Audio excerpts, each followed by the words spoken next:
Se você é uma daquelas pessoas que vive errando a posição dos braços na aula de balé, esse vídeo é para você. Eu vou resolver o seu problema, eu vou te dar o passo a passo, o que você tem que fazer, o que você tem que pensar para que nunca mais você sofra com esses braços caídos na sua aula de balé. Bora lá, seja bem-vinda a mais um vídeo aqui no canal. Eu sou a Ju Duarte e eu recebi uma pergunta essa semana lá no meu perfil do Instagram, sobre posicionamento dos braços. Eu achei uma pergunta muito boa porque é uma dúvida comum, é uma dúvida recorrente em posicionamento dos braços. E confesso que é não a única, mas uma das coisas mais difíceis para quem está começando a fazer balé, que é entender como que posiciona o braço da forma correta e como que é possível manter essa posição durante toda a aula de balé. É uma das coisas que eu mais corrijo. Não tem como, é posicionamento dos braços. Então eu vou ler exatamente a pergunta que chegou para mim. Na verdade, vamos dar o contexto. Eu publiquei esse vídeo, deixa eu ficar mais de ladinho aqui. Eu publiquei esse vídeo lá no meu perfil do Instagram. Se você não sabe, eu sou personal trainer e faço um acompanhamento personalizado, montando os treinos para atingir os seus objetivos, de acordo com o que você busca, de acordo com a sua rotina, de acordo com as coisas que você mais precisa. E lá no Instagram, eu falo muito mais com essa linguagem de fortalecimento no geral, de fortalecimento para emagrecimento, para aumento de massa muscular, para qualidade de vida, para melhora de dores, não com foco específico no balé. Aqui que a gente fala de um fortalecimento mais voltado para bailarinos e bailarinas. Então a comunicação ela é um pouquinho diferente, mas tem muitas bailarinas que me seguem lá, ó, que me seguem há muito tempo e pessoas que sempre chegam por lá. Enfim, e essa daqui é uma pergunta de uma aluna minha que me mandou depois de ter visto esse vídeo aqui. Tenha mais força e definição nas suas costas com essa dica simples. Aprenda a movimentar apenas as suas escápulas. Essa movimentação, essa consciência corporal, ela é extremamente importante para as remadas e puxadas. Você não pode ficar movimentando todo o tronco e principalmente o quadril. Trava quadril, ativa o abdômen e faça esse movimento apenas na horizontal. Se isso for fácil para você, faça com apoio inclinado e tente movimentar mais uma vez apenas as suas escápulas. Você vai perceber que a sua consciência corporal vai aumentar e que você vai ganhar mais força e resistência nessa região. Então perceba que é um vídeo onde eu falo sobre força das costas, definição das costas, mas de uma maneira geral. E a gente pode levar para o balé? Com certeza pode. Tanto que ela me perguntou aqui, ó. Ju, esse exercício ajuda nas aulas de balé para manter os braços no lugar certo sem deixar o cotovelo cair? E eu respondi, eu mandei um áudio para ela, explicando de forma pontual, e aqui eu quero aprofundar a explicação. Então, o que eu disse no áudio? Que de forma indireta, esse exercício das escápulas, aumentar essa consciência corporal e incluir essa movimentação em algum momento do seu dia, seja no seu aquecimento para a aula de balé, ou seja, dentro do seu treino de força, indiferente, ele vai ajudar de forma indireta, presta atenção aqui. Esse exercício das escápulas, ele vai ajudar de forma indireta a posição correta dos braços, o posicionamento correto durante a aula de balé. E por que de forma indireta?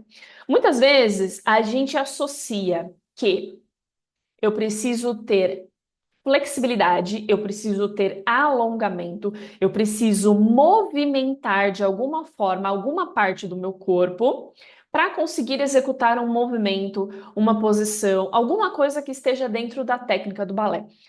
Porém, contudo, todavia, no entanto, a gente também precisa de força para fazer os movimentos da técnica do balé, para sustentar as posições. Então pensa só, que para manter os meus braços na posição correta durante a aula de balé, os meus ossos estão posicionados numa posição, eles estão posicionados de uma forma X. Só que Quem é o responsável, ou seja, quem são os responsáveis em manter aquela estrutura, os meus ossos, no lugar e segurar? São os músculos. E se a gente não tem força muscular, se a gente não tem alguém ali contraindo para que essa posição seja sustentada, muito provavelmente ou eu vou cansar e vou largando a posição. Então é por isso que muitas vezes a gente começa. Eita, tremeu tudo aqui. Por isso que muitas vezes a gente começa com o braço muito bem colocado, muito bem estruturado, e no meio do caminho vai fazendo isso daqui. Isso aqui é clássico. Tô exagerando, tá? Claro que em níveis menores, talvez. Mas essa posição do cotovelo caindo para baixo, ela é um clássico, principalmente para quem está começando, mas não apenas para quem é iniciante, não apenas para quem está começando. Às vezes, macaco velho que tá, ó, tempos no balé, eu esqueço dos braços.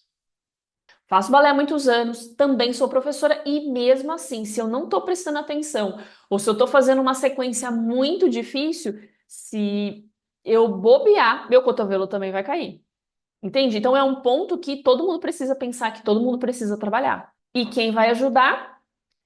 Os músculos. O que que os músculos fazem? Força. E para eu aumentar e melhorar a minha força, o que que eu preciso fazer? Exercícios que vão aumentar a minha força muscular. Eu sei que isso para algumas pessoas pode parecer muito óbvio, mas para outras não é tão óbvio assim. E aí você pode estar se perguntando, tá, então você falou que o exercício de movimentar as escápulas, ele ajuda de forma indireta. E você falou que a força é o que faz sustentar os braços. Então, como que as coisas se encaixam? Muito simples.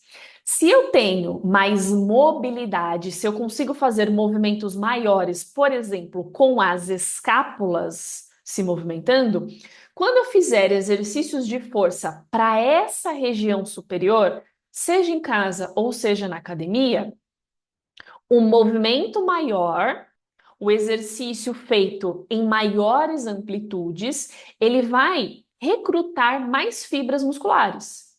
E isso, no médio e longo prazo, vai fazer com que eu ganhe mais força, vai fazer com que eu execute os movimentos de força melhor e ganhe mais força. Ou seja, se eu tenho uma movimentação boa das escápulas e faço movimentos melhores de força, eu ganho mais força e consigo sustentar os meus braços, não somente na aula de balé, mas eu consigo, por exemplo, ter uma postura muito melhor, uns ombros mais colocados com mais facilidade. Muitas vezes sem pensar muito, ou sem cansar o braço, porque às vezes, como eu disse anteriormente, às vezes você começa com o braço muito bem colocado, mas aquela musculatura ela vai cansando, ela vai fadigando, e aí quando você vê, você está com dois braços assim, dois braços de Horácio, no meio da aula. Então, além do exercício das escápulas, você pode fazer outros exercícios de força. Por exemplo, um dos exercícios que eu mais prescrevo para as minhas alunas, tanto as bailarinas quanto pessoas comuns, pessoas que não fazem balé, são esses exercícios aqui. Eu prescrevo muito as remadas, e aí, independente do lugar, independente do equipamento. A remada, feita tanto em casa quanto na academia, é um ótimo exercício para o fortalecimento das costas. E uma boa remada, ela precisa ter essa movimentação das escápulas que eu trouxe ao longo desse vídeo. Então, conseguiu perceber como que as coisas se encaixam? É simples assim. E isso, se você quiser levar para outras coisas do balé, vai funcionar de forma muito parecida. É por isso que eu não canso de falar que não adianta você ter um super alongamento, não adianta você apenas ter uma abertura zerada. Você precisa ter força muscular para sustentar essas posições durante os movimentos da aula de balé, para sustentar a sua perna alta durante um développé, durante um grand battement. Ser super alongada, o famoso rasgada, não te garante pernas altas, não te garante saltos, GTs e sochevais incríveis e rasgados no ar. Você precisa ter força. E eu sei que isso pode parecer um pouco complicado no começo, porque você não sabe como começar, o que fazer, o que você pode, o que você não pode fazer. E eu quero até falar mais sobre isso em outros vídeos, porque eu não me canso de ver exercícios chamados de fortalecimento para bailarinos, mas que, cara, é só que as pessoas estão pegando um movimento do balé e colocando um peso e colocando um equipamento funcional e colocando alguma coisa ali num exercício que é específico do balé e chamando de fortalecimento para bailarinos. E não é bem assim que funciona. A gente pode falar mais disso, se isso, inclusive, é um tema que você quer saber mais, porque, cara, se eu tô vendo barbaridades, com certeza outras pessoas também estão vendo essas mesmas barbaridades e estão replicando sem saber, estão replicando sem o conhecimento do que é interessante, do que não é interessante, e muitas vezes até se machucando por conta disso. Então, se é um tema que você tem dúvidas, que você quer saber mais, comenta aqui, coloca qual é a sua principal dúvida sobre fortalecimento dentro do balé, fortalecimento para bailarinos. E lembrando que eu tenho o meu programa de consultoria online, onde eu prescrevo de acordo com o que você precisa, de acordo com a sua rotina, de acordo com a sua necessidade. Eu prescrevo uma organização de treinos, eu faço um acompanhamento personalizado exclusivo para você. Deixei mais informações aqui embaixo na descrição. Você pode entrar em contato comigo, a gente conversa, vê se é um programa que faz sentido para você e eu posso ser a sua personal. E para a gente continuar esse assunto, tem aqui 2 vídeos para você entender um pouco mais do papel do fortalecimento dentro do balé.